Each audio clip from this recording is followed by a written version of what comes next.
Bismillahirrahmanirrahim. Assalamualaikum warahmatullahi wabarakatuh. Alhamdulillah wasyukrulillah wala haula wala quwata illa billah. Salatu wassalamu ala khairi khalqillah Muhammad ibn Abdullah wa ala alihi wa ashabihi wa man walah. Amma ba'd. Farabbi syrah li sadri wa yassir li amri wahlul 'uqdatam min lisani yafqahu qawli. Al-hikmatu dhallatul mu'min. Hikmah atau kebenaran itu adalah barang hilangnya orang beriman. Dhallah adalah, kalau dalam fikih Islam, dhallah itu artinya binatang yang tersesat. Jadi ya, aina wajadaha fahuwa ahaqqu biha. Siapapun ya pemilik asli daripada hikmah itu adalah orang beriman. Maka dimanapun dia mendapatkannya, maka dia yang paling berhak untuk mengambilnya. Ada satu riwayat yang masyhur mengatakan, utlubul ilma walau bisin. Tuntutlah ilmu walaupun sampai ke negeri Cina. Ya. Ini walaupun bukan hadis Nabi, tetapi sangat masyhur. Dan kita tidak akan bahas validasi keabsahan riwayatnya. Ya. Tapi kita memang mau cerita-cerita sedikit. Ya, ini kalau pergi di Masjid Alauddin Pak, di kompleks para guru-guru saya ini, memang agak bingung mau kasih materi apa. Iya. Karena materinya ini juga cukup berat-berat yang di WA-kan kepada saya. Iya. Ada namanya moderasi. Iya. Makhluk apa lagi itu moderasi. Iya. Jadi sambil di jalan tadi saya berpikir-pikir apa ini intronya yang bagus. Ya. Tiba-tiba terselip ingatan masa lalu tentang cerita di kerajaan Cina, Pak. Ya. Tersebutlah ya, pada suatu hari. Ya. Begitu kita mulai biasa mendengar dongeng-dongeng, Pak, ya. Tersebutlah pada suatu hari. Ada seorang kaisar Cina yang sangat terobsesi dengan yang namanya ilmu pedang. Ya. Sampai dia mengadakan sayembara pendekar pedang terhebat. Maka dikumpulkanlah semua ahli-ahli pedang dari seluruh dataran Tiongkok. Kemudian diadakanlah sayembara itu. Para ahli pedang ini telah menyiapkan jurus-jurus terbaiknya, ya. Ada singkang, ginkang, ya, dan macam-macam, ya. Nah, dikira mau diadu, Pak. Ternyata cukup unik, ya, perlombaan sayembara pedang itu. Karena dipanggillah siapa yang mau maju pertama kali. Maka majulah pendekar pedang yang memang sangat meyakinkan. Ya. Dia membawa pedangnya yang sangat kokoh, ya. Sarungnya saja berkelip-kelip, ya. Wajahnya ya sangat meyakinkan sebagai seorang pendekar. Dia bilang, apa tantangannya? Mana lawan saya? Ya. Ternyata lawannya, Pak, hanya seekor lalat. Ya. Kaisar ini ambil lalat, ya, ada petugasnya. Dia bilang, mana yang mau lawan saya? Dia bilang, enggak. Anda bisa enggak menebas lalat ini? Wah, ini tantangan yang luar biasa, ya. Bilang, coba, ya. Dilepas lalatnya, Pak. Sing, ya. Dia cabut pedangnya, sak, ya. Hampir tidak terlihat oleh mata, dia tebaskan, sak, ya. Dia sarungkan kembali. Lalatnya terbelah dua, Pak. Jatuh. Wah, orang semua ya terkesima. Pendekar-pendekar yang lain sudah mulai kecut. Wah, kalau ini ya jangankan kepala kita nih, ya. Lalat aja terbelah, ya. Subhanallah. Ada yang mau menantang lagi lebih hebat, ya. Lawannya lalat, Pak. Tidak ada berani. Maka tiba-tiba muncul seorang pendekar, bongkok-bongkok ya. Pedangnya juga tidak meyakinkan ya. Kayak pedang sudah tua, pendek lagi. Di orangnya juga tidak terlalu ya yakin sebagai seorang pendekar. Iya. Sepertinya seperti itu, Pak ya.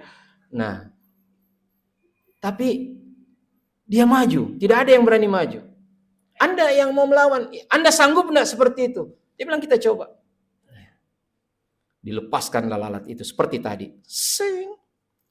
Dia santai aja mencabut pedangnya yang pendek itu. Lantas dia pukul, tidak kena juga lalatnya kelihatan, ya. Apanya yang hebat? Dia bilang dengar dulu baik-baik. Iya. Dia sarungkan pedangnya pelan-pelan. Saya sudah sunat itu lalat. Ya, ya, ya. Nah, dia bilang, ya, saya sudah sunat itu lalat. Kalau tidak percaya, ya, tangkap dan periksa. Ya. Bagaimana caranya, Pak? Ya. Tapi karena dia punya narasi yang kuat, ya, dia pandai menarasikan ke perlakuannya yang sebenarnya tidak ada apa-apanya itu, ya. Dan lucunya raja, ya, dan para hulu balangnya itu tertawa terbahak-bahak, Pak. Seperti kita tadi mendengar cerita ini, ya. Dia bilang, bagus, kau yang menang. Iya. Subhanallah. Jadi ternyata kelakuan yang tidak punya apa-apa, Pak, kalau dibungkus dengan narasi yang bagus, ya, meyakinkan, ternyata bisa menang, Pak. Iya. Nah, jadi itulah kisah dari negeri Cina. Ya. Apa hubungannya dengan moderasi beragama, Pak? Ya, tidak ada. Ya. Ya. Nah, cuma kita mau bilang bahwa ternyata ya apapun itu, termasuk yang namanya moderasi beragama, ya, apapun itu, ya, harus dibungkus dengan yang namanya narasi yang tepat, ya, sesuai dengan si kondom, ya, situasi, ya, kondisi dan domisili, ya, begitu kata generasi 80-an, Pak, ya. Saya sudah tidak sering mendengar lagi istilah itu, ya. Si kondom, situasi, kondisi dan domisili, ya. Jadi apapun itu, ketika kita menarasikannya dan memperhatikan latar belakang waktu dan tempat serta situasi, ya insya Allah akan bisa diterima dengan baik. Termasuk moderasi beragama. Setiap orang berbicara moderasi beragama, ya, kadangkala atau sangat sering mengangkat firman Allah Subhanahu wa taala yang berbunyi wa kadzalika ja'alnakum ummatan wasata ila akhiril ayat. Demikianlah kami telah menjadikan kalian ummatan wasata. Ya. Apa arti wasata? Disinilah ada yang namanya ya sibaqul mustalahat. Ya. Perlombaan untuk merebut makna daripada istilah itu. Ya. Kalangan liberal ya datang dengan mengatakan bahwa yang dimaksud dengan wasata itu adalah pemahaman kami Islam liberal. Ya. Datang Islam radikal juga, kamilah yang dimaksud wasata itu. Iya. Muncullah kemudian istilah yang dipopulerkan, ya mohon maaf, oleh Menteri Agama periode lalu, istilah moderasi beragama.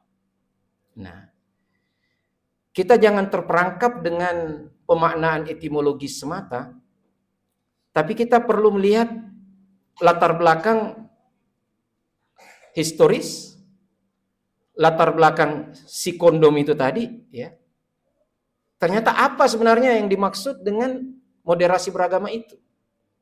Ya.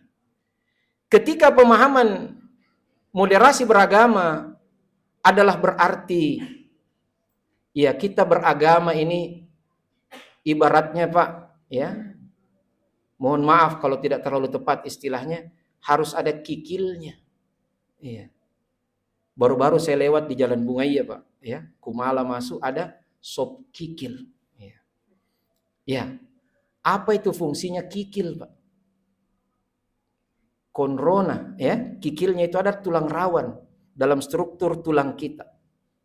Seandainya tidak ada tulang kikil itu, Pak, tulang dengan tulang baku sentuh, Pak, ya, patah dia. Tidak bisa kita bergerak dengan leluasa. Tapi subhanallah, ya, ada yang namanya kikil sehingga pergerakan kita ini elastis, ya. Kata orang, ya, Anda boleh keras, tapi tetap harus elastis, ya. Itu baru produktif, ya. Nah, jadi beragama, ya, kalau kita pandang dalam perspektif ini, wasatan, ya artinya memang elastis, ya. Elastis bukan dalam pengertian tamyi', boleh kemudian kita mengarahkan seenak kita saja, tetapi ada patronnya. Nah, itulah yang namanya wasatan. Makanya wasata dalam surat Al-Baqarah ini, sebagian ulama menafsirkan dengan ayat yang lain dalam surat Ali Imran, kuntum khaira ummatin ukhrijat linnas ta'muruna bil ma'rufi wa tanhauna 'anil munkar wa tu'minuna billah. Kalianlah umat Islam, ya, prototipenya yang terbaik itu adalah generasi sahabat Rasulullah SAW. Ketika Allah berfirman kuntum, kalianlah, ini yang mukhatab adalah Rasulullah dan para sahabatnya. Merekalah prototipe umat terbaik. Kalianlah umat terbaik. Kenapa? Ya, karena kalian mengajak kepada yang ma'ruf dan mencegah dari yang mungkar. Maka ini yang diistilahkan dengan al-khairiyah. Jadi umatan wasata adalah al-khairiyah. Kita memiliki, ya, unsur unggul dari umat-umat yang lain. Nah, keunggulan umat Islam itu kemudian diwujudkan dengan makna-makna lain daripada umatan wasata itu atau al-wasatiyah itu. Yang paling menonjol dalam penjelasan para ulama kita adalah al-adl. Umat yang adil. Ya. Umat yang terbaik. Wasata tidak hanya dimaknai secara geometris pertengahan, ya. Antara sangat taat dengan sangat berdosa, ya. Antara soleh dan nakal, ya. Artinya jangkau terlalu baik juga. Bukan begitu, Pak, ya. Artinya jangkau terlalu alim. Bukan begitu maksudnya wasata. Ya. Ja'alnakum ummatan wasata artinya jangkau terlalu baik, ya. Nakal-nakal kok sedikit. Jangkau terlalu nakal, baik kok juga. Bukan begitu, Pak. Mana wasata, ya. Mana wasatan adalah berarti ausat, yang terbaik. Min ausati ma tut'imuna bihi ahlikum. Kalau kau memberikan makanan, berikan seperti yang terbaik yang kau berikan kepada keluargamu. Iya. Jadi umatan wasatan adalah umat yang terbaik. Nah, terbaik itu adalah berarti berusaha melakukan yang terbaik. Dalam banyak keadaan, yang terbaik itu adalah tidak berlebih-lebihan, tidak berkekurangan. Dalam penjelasan para ulama, bukan gulu, bukan jafa, ya. Artinya dalam berislam, kita tidak boleh berlebih-lebihan, artinya memaksakan tanpa ada toleransi, ya. Tidak ada kikilnya seperti itu, bergerakan patah-patah. Itu salah satu hal yang tidak pantas juga, tidak benar, ya. Harus ada pengecualian, ya. Ada yang namanya elastisitas, ada namanya murunah. Tapi tidak boleh kemudian murunah yang tanpa patron. Ya. Nah, inilah makna keberagamaan itu. Wasata, yang terbaik. Ya, bukan sekedar pemahaman geometris, ya, bahwa antara dosa dan ketaatan ya tengah-tengahnya. Bukan begitu, ya, tetapi berusaha mendapatkan, ya, tempat yang terbaik, ya, posisi yang terbaik. Bahkan kadang-kala wasatan itu yang paling tinggi. Anda berusaha mendapatkan amalan yang terbaik. Itulah makna wasatan. Jika dalam perspektif ini, dan ya ada ungkapan dalam bahasa Arab, la musyahata fil istilah, tidak ada masalah Anda mau memakai istilah apapun. Al-ibratu bil haqa'iq wal ma'ani, la bil alfadhi wal mabani. Yang namanya kebenaran itu adalah kita melihat substansinya, bukan sekedar redaksinya, ya. Tapi terlepas daripada pemaknaan tentang moderasi, orang boleh kemudian melihat permasalahan ini sangat kontroversi, ya.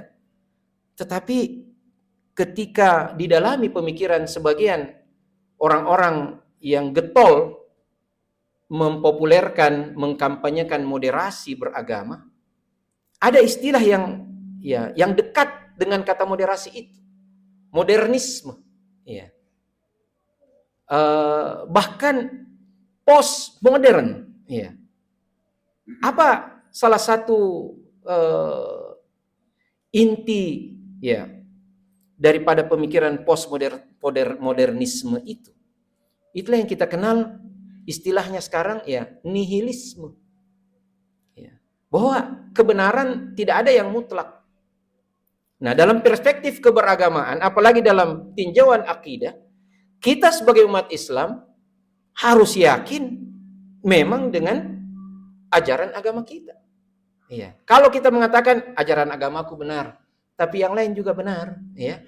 Nah, di sini yang menjadi masalah dari pemahaman moderasi beragama itu. Inilah yang banyak titik yang dikritik oleh para pemikir muslim saat ini. Bahwa ketika kita mengatakan moderasi, ya saya tidak mau terjebak dalam perdebatan etimologis, ya. Tetapi ketika sampai kepada pengejawantahan, ya kita tidak mengatur ajaran agama lain. Terserah kalau agama lain menganggap kita juga benar, ya. Tapi kita ketika mengatakan, ya, innal ladzina kafaru min ahlil kitabi wal musyrikina fi nari jahannam. Ya. Orang kafir dari kalangan kaum musyrikin ya dan ahlul kitab itu nanti akan masuk neraka. Ini ya bukan sekedar doktrin tetapi aksioma keislaman kita.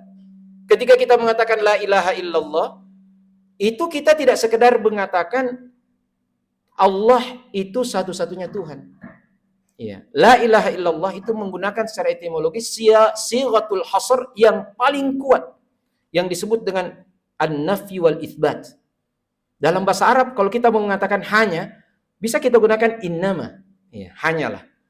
Tetapi yang paling kuat adalah an-nafy wal itsbat, la ilaha, la an-nafy lil jinsi. Ya. Tidak ada Tuhan, ya, atau lebih detail lagi dikatakan la ilaha bihaqqin illallah. Ditiadakan dulu semua Tuhan-Tuhan itu yang batil, baru ditetapkan hanya Allah. Ya. Inna dina indallahil Islam. Harus memang yakin, Pak. Apa gunanya kita beragama Islam kalau kita bilang yang lain juga benar? Nah, ini tidak toleran. Oh, sama sekali tidak benar. Iya. Toleran itu adalah sikap. Iya. Toleransi itu adalah penyikapan kita terhadap orang yang berbeda keyakinan dengan kita. Dan Masya Allah, kalau kita lihat ajaran-ajaran Islam, luar biasa, Pak. Coba kita murajaah. Surat At-Taubah itu yang tidak ada bismillahnya, biasa dipersepsikan oleh orang-orang liberal sebagai banyak ayat-ayat ya intoleran. Naudzubillah. Tapi ayat ke-6 surat At-Taubah itu mengatakan begini. Wa in ahadum minal musyrikin istajaraka fa'ajirhu hatta yasma'a kalam Allah thumma ablighu ma'amana. Kalau kalian ya melihat ada seorang musyrik, ini dalam perang, Pak. Orang Islam perang dengan orang musyrik. Tiba-tiba ada seorang kafir musyrik ya, istajaraka, menyerah dan minta perlindungan. Fa'ajirhu, beri perlindungan hatta yasma kalam Allah, agar dia sempat juga kodong mendengar ayat-ayat Allah dibacakan. Dan tidak sampai di situ. Subhanallah, ya. Ya, saya sempat kuliah, Pak, di International Relations, ya. Hubungan internasional di Unhas, ya. Kita belajar tentang Konvensi Jenewa, perlakuan terhadap tawanan perang. Ya. Kalau kita kaji lebih mendalam dari ayat ini, perlakuan terhadap tawanan perang dalam hukum perang dalam Islam jauh lebih manusiawi daripada Konvensi Jenewa. Ya. Subhanallah. Dikatakan bahkan thumma ablighu ma'mana. Kalau kau sudah beri perlindungan, antar sampai tempat yang aman. Ini dibuktikan oleh Sultan Alep Arselan dalam perang Malazgirt yang menjadi perang pemicu perang salib pertama, ya. Ketika dia berperang dengan kerajaan Bizantium, Raja Romanus yang menyerah, diantar sampai perbatasan kerajaan Bizantium oleh Sultan Alep Arselan. Ya, ini menjadi monumental sangat luar biasa dalam sejarah perang salib. Ya. Masya Allah, bukan sekedar teori, dipraktekkan, Pak. Ya, pastilah namanya sejarah tidak hanya hitam dan putih, Pak. Ya, ada putih dan hitam bercampur dengan merah. Ya, tidak bisa kita mengklaim umat Islam ya selalu manusiawi. Ada juga yang kejam. Ya, Ini manusia, Pak. Tetapi secara umum, nilai-nilai toleransi dalam Islam ini telah diwujudkan dalam tinta emas dalam sejarah kemanusiaan. Ala kulli hal, toleransi ini jangan lagi diajarkan pada umat Islam. Kita sudah tamat, Pak, bab tentang toleransi ini. Kita tidak menafikan ada sebagian kaum muslimin mungkin yang terperangkap dalam pemikiran yang sempit sehingga memaknai Islam tanpa kikil. Itu tadi, Pak, Pokoknya hantam saja, tidak ada kikil. Ada kikilnya, Pak, Wajib puasa, ada keadaan tidak bisa puasa. Boleh kita berbuka, ganti nanti. Sakit, Ki, boleh. Kita perang dengan orang kafir sekalipun. Ada masa di mana kita boleh berdamai, terjadi hudnah. Wa in janahu lis-salmi fajnah laha wa tawakkal 'ala Allah. Kalau orang kafir itu sedang perang, dia minta perdamaian, ayo sambut perdamaian itu. Karena perang itu bukan dimaksudkan dalam Islam lidzatihi. Bukan dimaksudkan untuk diwajibkan atau disyariatkan sebagai sesuatu yang zatnya itu Allah senang orang baku bunuh-bunuh. Bukan. Perang itu diwajibkan untuk mempertahankan kebenaran, melindungi orang-orang yang lemah. Menyampaikan ajaran, mengawal ajaran syariat ini agar sampai didengar oleh semua manusia. Itu filosofinya perang. Maka kalau orang kafir sekalipun, dia sudah menyerang duluan, dia minta damai, ambil kesempatan itu. Jadi ada selalu elastisitas dalam beragama. Nah, ketika elastisitas ini kebablasan sampai kemudian menganggap ajaran agama lain pun benar, nah ini yang menjadi masalah yang perlu kita renungkan. Paling tidak kalau kita tidak mengatakan mau diperbaiki, paling tidak kita renungkan. Nah, jadi saya kira sampai di sini saja, Pak, Saya memang tidak datang untuk menuntaskan pembahasan, apalagi memuaskan Bapak-bapak sekalian, Masalah pemuasan itu urusan setelah buka, Pak, Nah, jadi saya cukupkan sekian dan terima kasih banyak. Kalau ada jarum yang patah, jangan disimpan di dalam laci. Kalau ada kata yang salah, jangan disimpan di dalam hati. Kalau ada sumur di ladang, bolehlah kita menumpang mandi. Kalau ada waktu yang luang di masa mendatang, bolehlah kita bersua kembali. Dan yang terakhir, burung pelikan, burung cendrawasih. Sekian dan terima kasih. Wabillahi taufiq wal hidayah. Wassalamualaikum warahmatullahi wabarakatuh.